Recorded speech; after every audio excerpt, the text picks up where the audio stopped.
Parents and families are still recovering after a terrifying school shooting hoax yesterday. We're getting reaction in from all over, including from Congresswoman Summer Lee. These active shooter drills scare babies, children as young as pre-K, kindergarten, first grade. These kids are learning what to do in case of a mass shooting.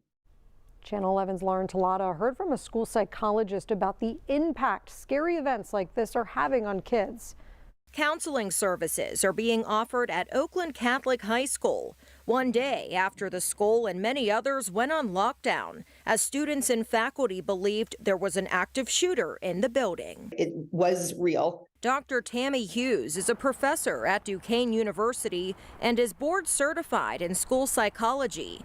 She told us while this generation of kids has been practicing lockdown drills for the majority of their school years and that most are able to bounce back from traumatic events, what happened on Wednesday will likely take a mental toll on some. What separates a trauma response from just a stress situation is the physiological response.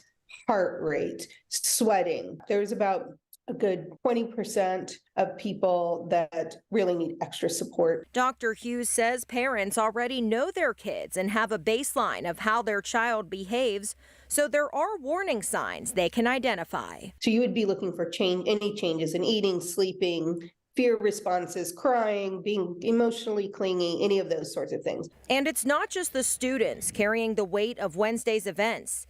Teachers, faculty, and staff are feeling effects too. So when it comes to having those difficult conversations about school violence, Dr. Hughes says make sure you're in a good headspace and focus on the possibility versus the probability and what went right. This is how quickly the police got there. This is how soon we were able to get a response right away.